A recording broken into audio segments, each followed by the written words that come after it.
there's always those rods that you're drawn to, you know, that you don't have just one of, that you're going to have multiple, that you really, I hate to say it, but almost have a connection with. Sure. Right? And you can see it. This is your rod right here. This puppy's used. Well used, for sure. It gets a lot of bow time, no doubt about that. But that's what we want. Yep. And this is the Z2 multi-purpose. Man, this is the workhorse. This is the thoroughbred. You're going to find so many applications that I want to just talk about some of the stuff that we like to do with it and how we like to set it up. But you're going to find all kinds of different applications that you love it for.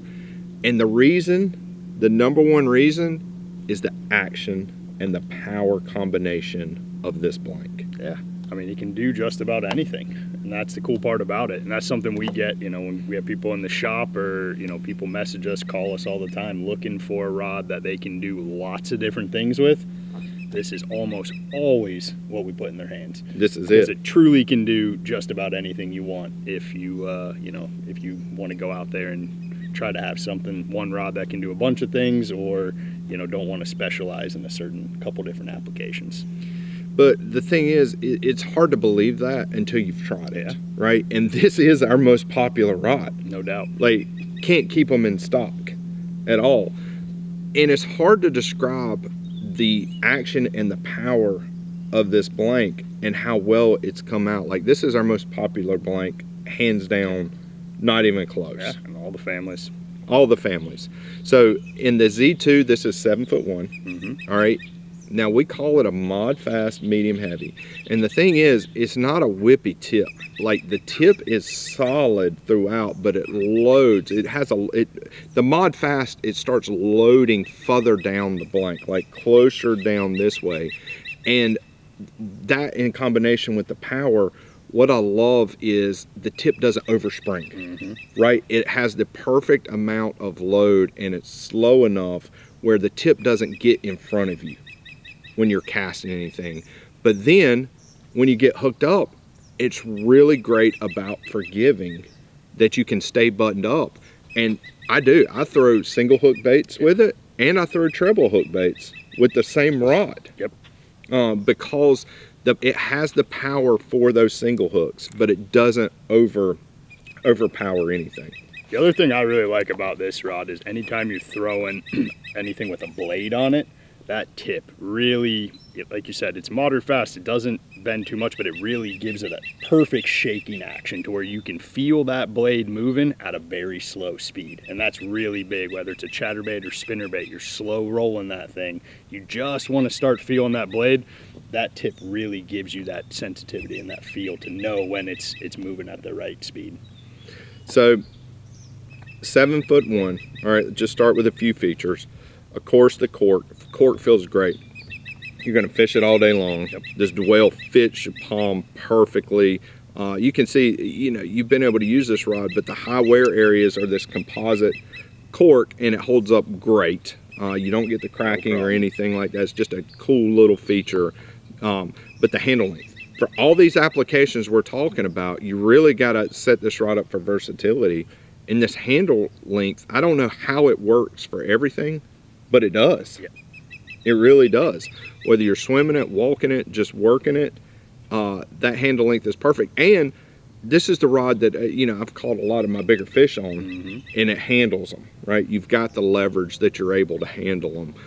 So it's just not in your way at all, but you got enough leverage on it. Again, the versatility, going with this great feeling reel seat. This is a soft touch. Really feels good in the hand, but it's ECS style, blank exposed. You got the sensitivity for those techniques that you need it, and the comfort where you're holding it just like this, and your finger is right on that blank, just right in front of the reel seat with the cut down threads.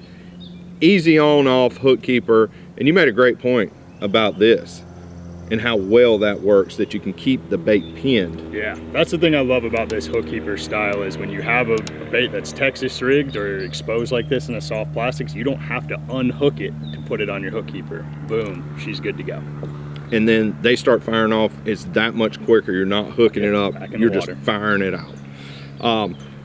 Going into the blank, CRZM, Cashion American made. We make all our own blanks. Designed this blank. Very proud of this blank because it has worked so well. Going with a double foot stripper guide down to number 5s. Love the number 5s because they're a great tweener size. They keep the weight down on the rod because they're a smaller footprint. But you might want to run a braid to fluoro combination, right? Just like this right here. Of course, you could run straight fluoro, but those guides work great for any of it. And you're getting more guides, so you got the sensitivity for those techniques that you needed. Okay, so Reed, that's a few of the features of the rod. I'm going to talk a little bit about some of the applications. Love it. Let's hear it. That I'll use it for. Right. My number one thing that I keep one tied, I love buzzbait fishing. All right, from now on. You know, especially when you catch that shad spawn, and then from then on, man, I've always got that tied on. Doesn't get any more fun than that. Doesn't get any more fun than that. Also, I'll throw the super spook with it. That backbone, it really allows you to work the bait. Like, it doesn't overpower that bait. Even though it's a medium heavy in a mod fast, you can still work that bait great. And that's where I like the 7-1, because I can still point it down. Right, it's not too long that I can't point the tip down and give the bait great action. Man, just the original chatterbait. I mean, look, who doesn't have a few of those? And now going to the Evos and whatever else, what other kind of chatterbait that you want, or bladed jig that you want to throw, phenomenal. Yeah, exactly. I mean, phenomenal. One of the things that I'm most surprised about, like, this thing hunts. Like, that chatterbait, it really hunts. And I don't know why, but I don't get as hung up. Like, I do fish around a lot of structure, and this thing's really hard. It rolls a lot, and it'll grab. But with the sensitivity and being able to feel, maybe not, but I feel like I can keep it. I can have soft hands, where I can control the cadence a little bit to try to get through some of that stuff. Again, that tip really helps you feel the blade and feel any contact points. And the other thing I like about that tip, especially with the chatterbait, you're reeling that thing in. Sometimes you get hung up on a piece of grass. As soon as you stop feeling that blade on that tip, set the hook. There it goes. Because you're either hung up on grass and you want to rip it through anyways. You might get hooked as soon as it starts falling after that. Or you probably have a fish on who just inhaled it and you needed to set the hook anyway. So as soon as that thing stops shaking, let it rip. Let it go. The next one, of course, is just the tried and true spinnerbait. Man, I personally love spinnerbait fishing. I really, really do. I love being able to feel it, but that thing casts so well. A round structure, you can still have the accuracy that you need if you're trying to get in and out. And then the old swim jig, man. You know, from the shad spawn on, I enjoy throwing a swim jig because there are some, it's one of those techniques where you can set the hook as hard as you want. You might have had a rough week. You might have had a rough week in the shop, and we're dealing with composites. They don't always act the way they should. And man, you can get out there, throw a swim jig, and take out some frustration. Yeah, put the hammer to them. Just put the hammer to them. Man, what are some of the applications that you like to use? Yeah, I mean, like we have it rigged up here. I like throwing, you know, easy swimmer style paddle tail baits on it. This is actually how I keep it rigged pretty much all the time, unless I need to make some changes on the boat. And then, like you said, I throw a swim jig on this rod, probably second most. I'm pretty basic fisherman though, so that's my guy right there that I use almost every time I'm on the boat. This is on the deck, and it's gonna get picked up a lot throughout the day. And running braid, we run a 30 or what is on here? 30-pound braid on this reel, and usually like you know, 17, 20-pound fluorocarbon. Really just depends on what I'm doing.